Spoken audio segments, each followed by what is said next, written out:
Köszöntöm a kedves nézőinket! Kérem, tekintsék meg a Paksi Paletta 10. műsorának tartalmát. Dunaföldvár kultúrájáért elismerést kapott Gallai Erzsébet, a helyi könyvtár vezetője. A farsangi ünnepekről, hagyományokról, szokásokról, ételekről Konkoly Lilla és dr. Balázs Kovács Sándor bővítették ismereteinket. Gallai Erzsébet 40 éve dolgozik a Dunaföldvári Berze Nagy Ilona városi könyvtárban. Idén a Magyar Kultúra Napja alkalmából a munkája elismeréseként megkapta a Dunaföldvár kultúrájáért díjat. Ezért mi is megkerestük, hogy beszélgessünk vele az elmúlt 40 év tapasztalatairól.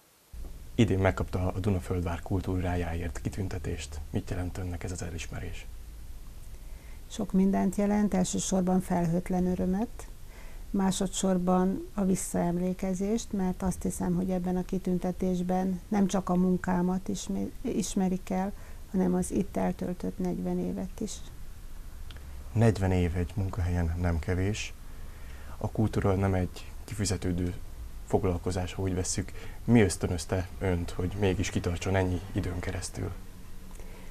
Hát mert elmondhatom, hogy a hobbim a munkám, és mindig is nagyon szerettem a könyveket, a könyvekkel való mindennemű foglalatosságot, sőt, tovább megyek, az olvasókat is nagyon szerettem, és ez tartott ilyen sokáig a pályán. Mesélne nekünk egy kicsit a Földvári Könyvtár helyzetéről? Hogy alakult a 40 év alatt? Nagy vonalakban? Hát nagyon nehéz nagy vonalakban, pár mondatban a 40 évet összefoglalni, de akkor, hogy elég szemléletes legyek, azt mondom, hogy amikor ide kerültem 71-ben, egy Remington írógéppel kezdtünk dolgozni. 10-15 év múlva jött az elektromos írógép, és ma már körülbelül 10 éve számítógéppel dolgozunk. Ha a technikai részét nézzük, ilyen röviden össze tudom foglalni a változást. Ha szakmai részt nézem, akkor már bővebben kellene kifejtenem, ami talán nem ennek a műsornak a feladata, de alapjában azt hiszem, hogy nem változik. Ilyen kis könyvtárban mindig az olvasók vannak a középpontban, és azt hiszem, ezzel a munkánk nem változik. Azt említette, hogy a munkája, a hobbija is egyben, akkor szabad idejében is szívesen olvas?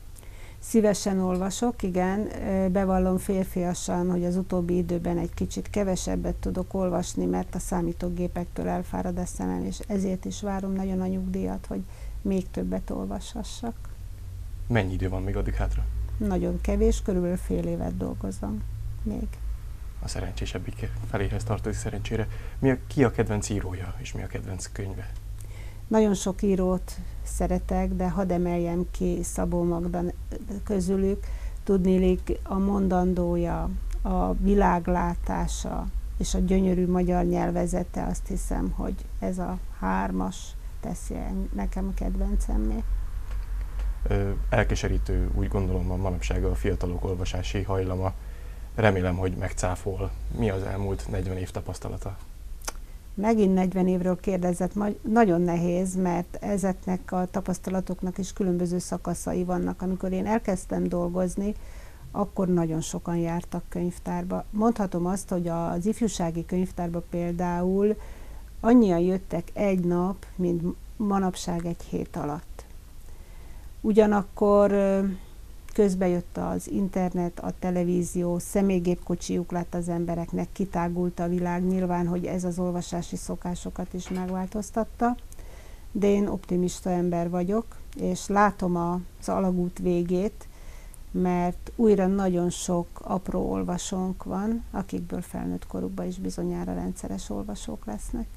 Őket gondolom behozzák a tanárnők, de hogyan lehet még becsábítani? Sőt, már óvodáskorban elkezdjük, óvisokkal tartunk közös foglalkozásokat, játszunk, vetítünk, kölcsönöznek csoportosan könyvet, és akkor ők már nem hagyják otthon békén a szülőket vagy a nagyszülőket, és rendszeres olvasókká válnak. Az iskolásokkal is foglalkozunk rendszeresen, irodalomórát tartunk, könyvtárbemutatót, író-olvasó találkozót szervezünk, minden alkalmat és lehetőséget megragadunk, hogy behívjuk, és itt tartsuk az olvasókat.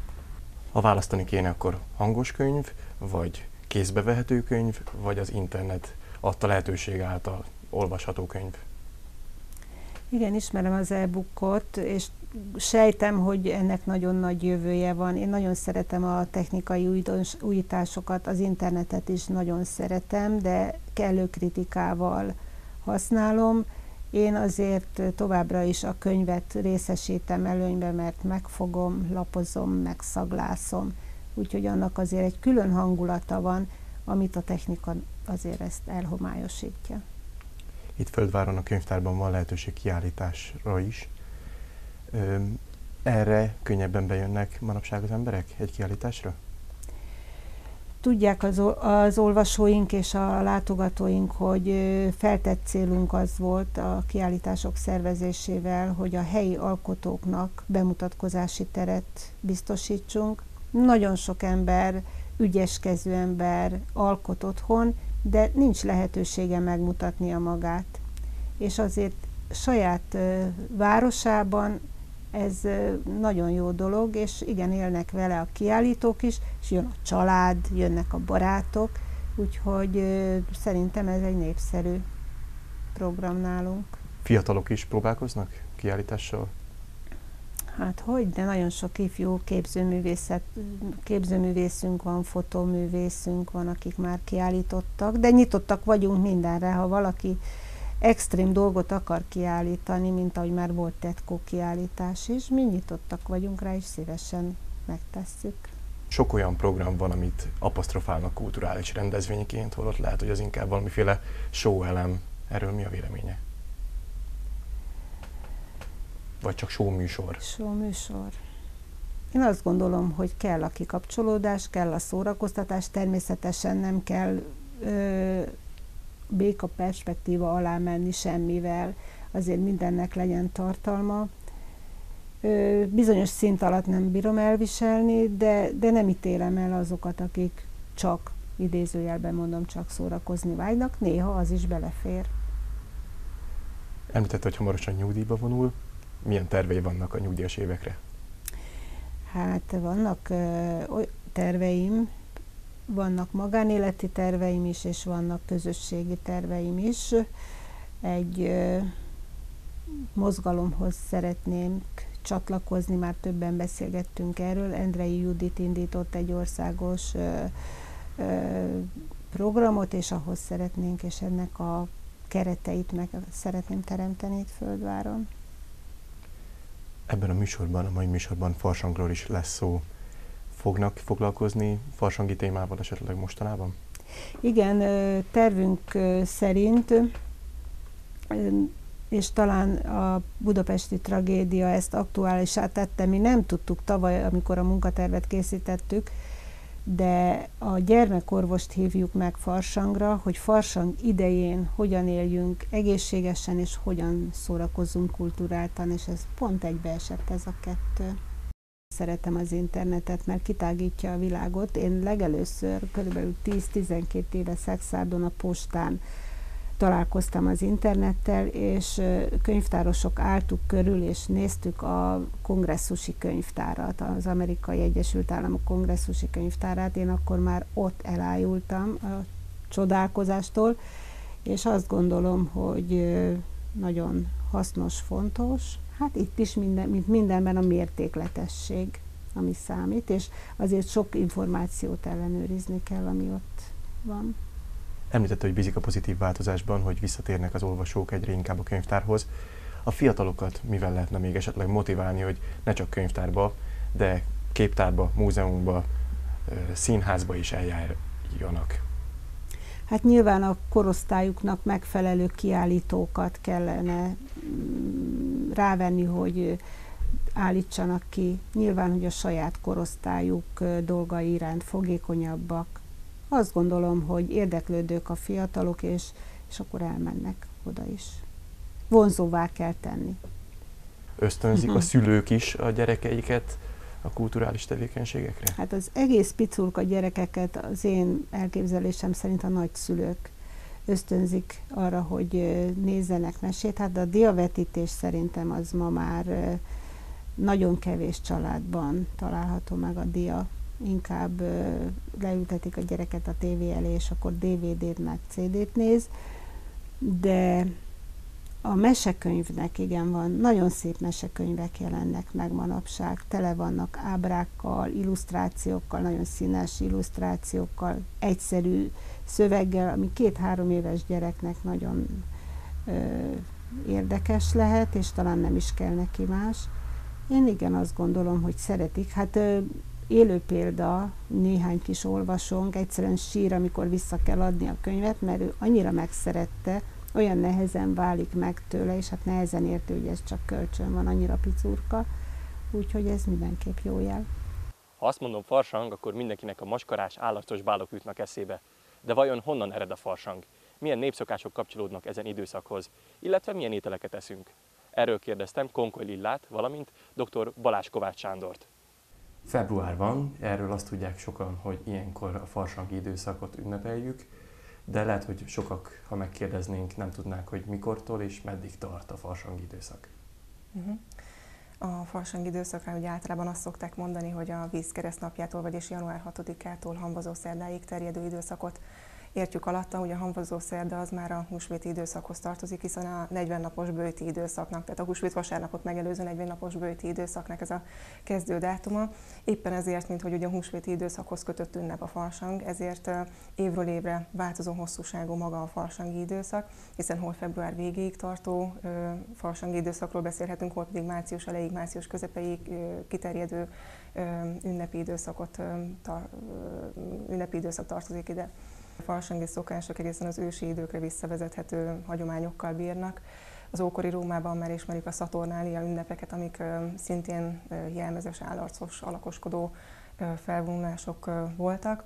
Ezen az ünnepi alkalom során több napig, akár egy hétig is tartható maszkos felvonulásban jelentek meg az emberek, illetve hát jelmezekben jelentek meg az emberek Róma utcáin, szegényeket megvendégelték, egymásnak ajándékokat adtak. Ilyenkor zajlottak a gladiátor játékok is, és aztán ennek hagyományai a későbbi évszázadokban is megmaradt, tehát az állarcos alakoskodás hagyománya. A középkorban is tovább folytatódott, és aztán így jutott el a középkor évszázadai folyamán hozzánk Magyarországra is. Ha idézem, akkor azt mondták, hogy rossz és tiltandó szokások közé sorolták régebben.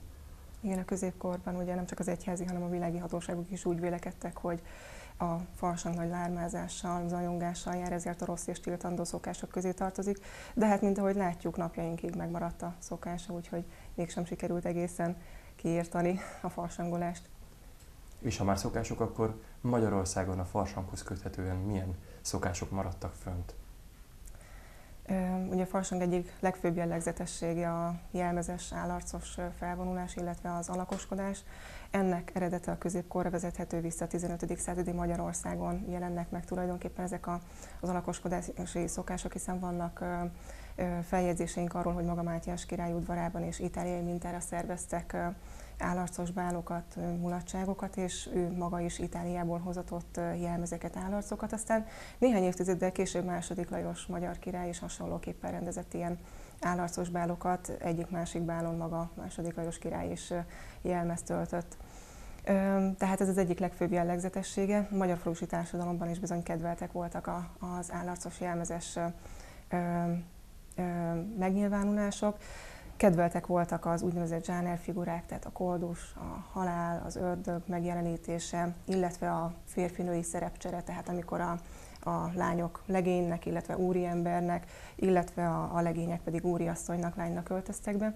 De ugyanígy népszerű volt például az ijesztően csúf és szépnek tartott figurák megjelenítése is. Ilyenek voltak például a mennyasszony, vőlegény, úriasszony, úriember, akik aztán a fonókat felkeresve szórakoztatták az ottaniakat, mulattatták őket, esetleg bosszantották őket.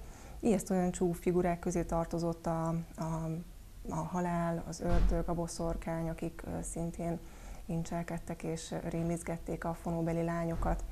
Aztán persze a farsangi alakoskodás szokásából nőttek ki később a dramatikus játékok is. Az egyik ilyen legismertebb szokás a téltemetés, illetve farsangtemetés szokása dramatikus játékformában megjelenítve. Ez általában ugye úgy szokott kinézni, hogy valamilyen telet szimbolizáló bábút, szalmabábút vagy